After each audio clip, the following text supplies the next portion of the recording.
Well, hello everybody. My name's Andy Hinton. I'm the head of development here at the Conservancy Trust. Before I go any further, though, I'd just like to say that 24 years ago, I was doing an animal management course at Lackham College. Coincidentally, that's where Ryan and Gary went as well, different times. I was a mature student, and part of the course was to do a 12-week work placement. I chose 3 different places, and the Hawke Conservancy was the second place on my list.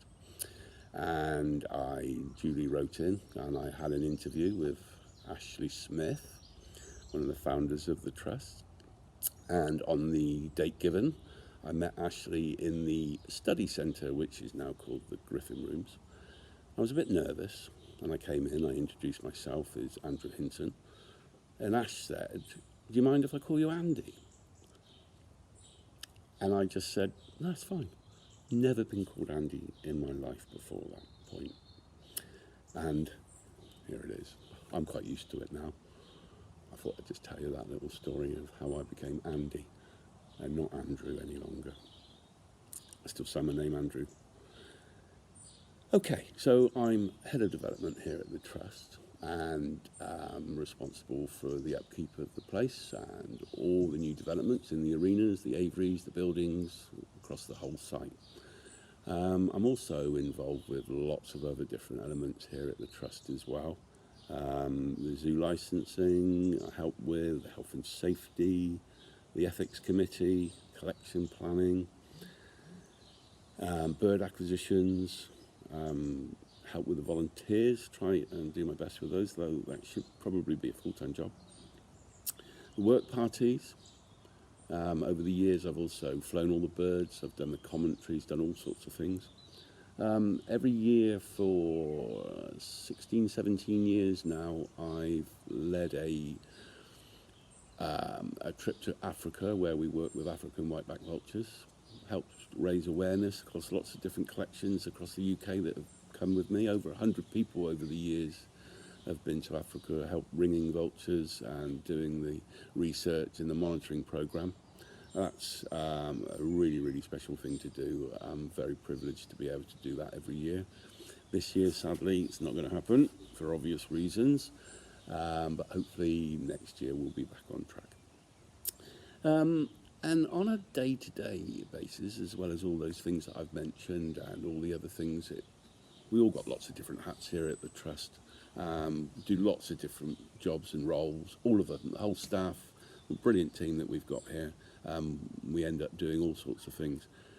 One thing in particular that I am very, very lucky that I'm able to do, I'm very privileged, and it's probably the highlight of my whole job, is that at the 2 o'clock Valley the Eagle show, I take the bald eagles across the valley and release them, and it is really quite special. I'm very, very lucky and privileged to be able to do that, and that's what I'd like to tell you a little bit about some of the stories over the years working with different eagles. 2 birds in particular that I've done this now, even as when I did work experience, Ashley let me release Stainbury in the first few weeks I was here. So it's been 24 years I've been letting an eagle go, and then of course 2. So the 2 eagles in particular I'd like to talk about are Danebury and Cheyenne. Eagles have been flown across the valley here for 26 years, Ashley thinks, when I mention it. So nearly the whole time it's been done, I've been lucky enough to do it more than anybody else by a long, long way. And it's a great thing. I've managed to take lots of different people and volunteers up with me over the years, and some of the things that have happened are just amazing, really. To see the 2 eagles soaring above you, up on that hill. So as you look out on the Valley of the Eagle, you look towards a single tree. And if we've got a westerly, that means that the birds fly away from you, and then they can soar up. And on a really good day, I just feel like it's just me and a pair of eagles in the middle of nowhere, and I forget everything in life, just watching these 2 majestic creatures soaring above me. Nothing's better. It's just truly amazing. Just amazing experience. So, and I love working with eagles. Over the years here at the Trust, been lucky enough to work with some real characters. Mowgli, the battler eagle. Goose, another fantastic battler eagle. Fantastic birds to watch fly. They would soar out in the valley as well from this side. I'm not taking them across, but they used to soar out, and typical of a battler eagle, would spend their whole time looking down, foraging, looking for anything that they can find to scavenge. And they fly. They go for a long, long, long way sometimes. Frodo, tawny eagle. What an eagle. A lot of people's favourite, sadly passed away last year, was it now? But he was here for decades at the Trust. He was such a character. You could talk to Frodo, he would talk, blah, blah, blah, blah, blah, chat to you back. Fantastic character. I love Frodo. Fastest, tightest turning tawny eagle in the world. I remember a part of his display, or chasing a mechanical rabbit. He was brilliant. Great fun, and I like the fact that eagles can be a bit aloof sometimes. They can sometimes be a bit dominant. We can try and dominate you a little bit. They can be quite aggressive sometimes. You've got to give them utmost respect. You can't do anything to harm them, and they sometimes like you to know who's boss. So there's lots of different traits about eagles that I love, but they're also different as well, even though they're all majestic and beautiful. Fraggle, he was a white-bellied seagull that we had here for a long time, possibly the best eagle I've ever seen fly. Stunning bird. He was quite delicate, and sometimes he'd get spooked by anything almost sometimes, and he would fly on top of an aviary, a building, wouldn't come down. There was about a handful of people that Fraggle would come back down to, and I was lucky enough he would come down to me. Sometimes when he was really spooked and refused absolutely everything, the luscious piece of meat that you could possibly find, huge big steak, nope, Fraggle wasn't having any of it. The only thing that we could do was ring up a lady called Annette that worked with him, and Annette would work on the park, but on her days off, she lived locally, luckily, and we'd have to call Annette and say, Fraggle won't come down, and she'd turn up and he'd come straight down, and she could pop him back away. He was a lovely eagle. We had some great golden eagles, still got a fantastic golden eagle. Yeah, and we've had other bald eagles that we've flown across the valley. Imber was a magnificent golden eagle. Thought that bird was going to be a star for decades to come. Sadly, that bird didn't make it, so it was a real shame. We lost Imber. Orion did it for a bit, but the two eagles are just magnificent, and I know if you sat in that stand and watched those eagles come back to the music, the Vangelis music, it brings our visitors to tears. It's that moving. It's a fantastic experience, but I've got a better one, letting them go and looking back across the valley. Hopefully they'll come back, but that's where I love Danebury so much. Danebury would probably, on a weekly basis when he's flown, not come back at least once a week, maybe twice a week, sometimes even 3 times a week. He'd decide to have a bath. Can't blame him. There's a tributary of the River Test that runs through the valley floor, and Danebury will have a bath often. But he's also gone to the motor circuit.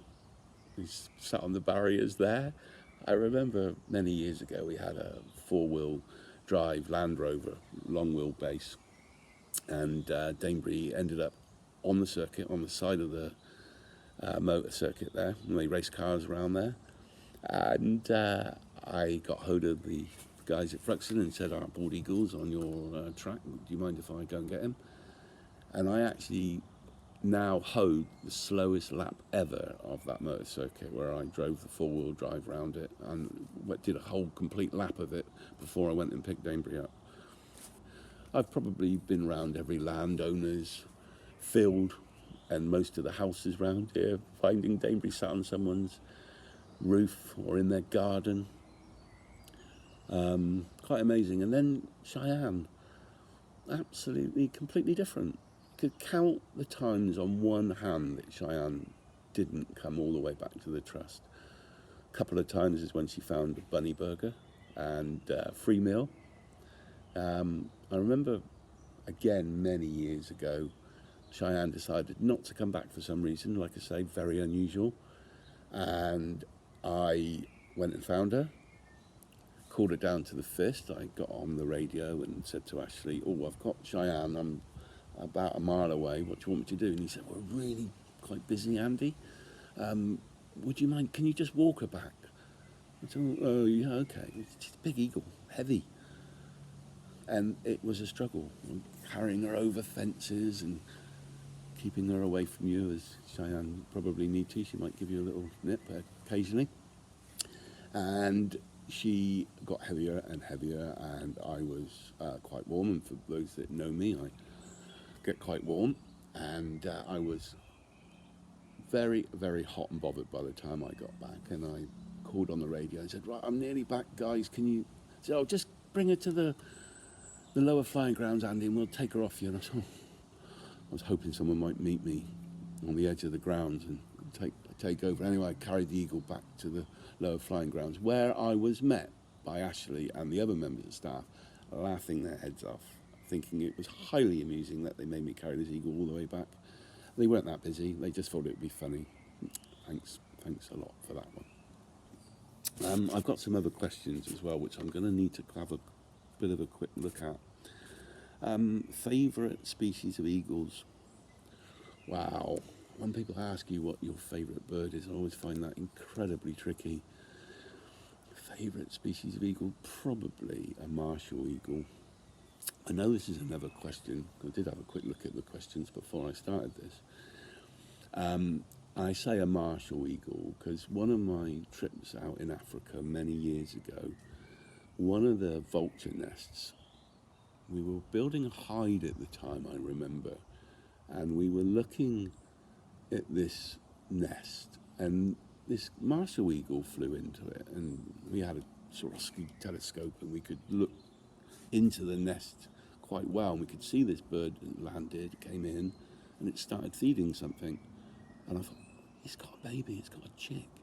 So after we rung all the vultures on the estate that we were working on, Dronfield Nature Reserve, lots of breeding pairs of African whiteback vultures there still today, luckily, even though, as we all know, the vulture numbers are declining rapidly, but it's still a good population there. After we'd done the ringing trip, the weekend as it was then, Angus Anderson, who runs the programme, said, "Can we go and have a look at the martial nest?" I said, "Yeah, of course we can." So Angus climbed up to the nest, and believe it or not, in there was a martial eagle chick, which was a few days away from fledging, and he brought it down, and I'm going to see, hopefully you can see this. Other than my children, that is the best thing I've ever seen. I'm a wife, sorry. Incredible, absolutely incredible martial eagle chick, and it was as pure and as perfect as you could possibly imagine. This chick was just, it was amazing. It will never ever forget that moment.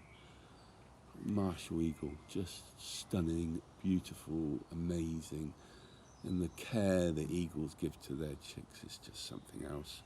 And it was perfect. It was perfect in every single way.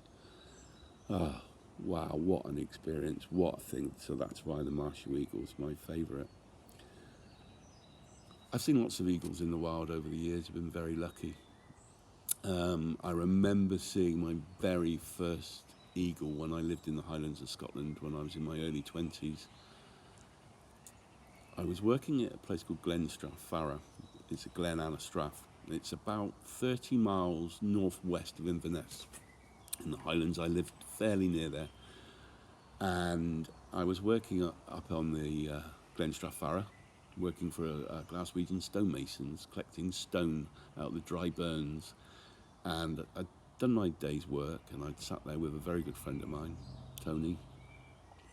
And we were sat probably having a can of beer. Just admiring the wildlife. There's thousands of red deer on this estate, and wildlife abundant, wild peregrines, and there was red kites, which were quite unusual back then, but it's near one of the release sites. And suddenly this golden eagle came and landed really close to us. It was amazing. I just couldn't believe it. I went back to the local inn, Struy Inn. It's called something different now. And I told the landlord, George Strachan, about this golden eagle. And he was like, yeah, of course it was, Andy. That's a tourist buzzard, but you know if you've seen an eagle, especially one this close. That was another amazing experience. I'm going to quickly check for any other questions that I've missed. I'm bound to have missed some. Okay, the white-tailed seagull that we had over the trust recently. Oh, it was incredible. It was incredible. I have to say, I was actually looking for this first swallow of the year.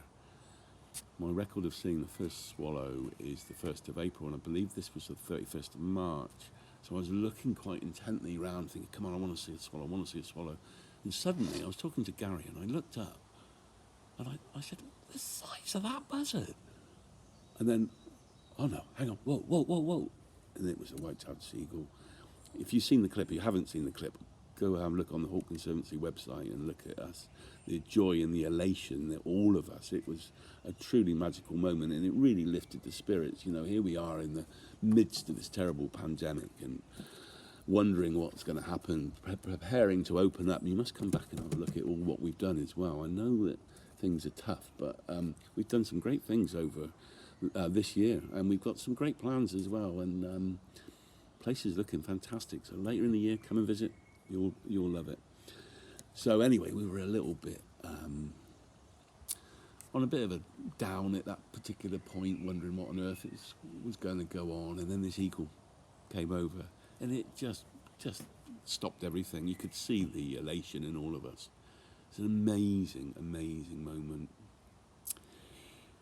and I think I'm going to leave it there because I've got a tendency to waffle forever. Anyway, I hope you got a little bit of an insight into what I do and what my experiences flying Danebury and Cheyenne have been over the years, and what a pure privilege it's been. Anyway, hope to see you all later this year. Take care, everybody. Bye.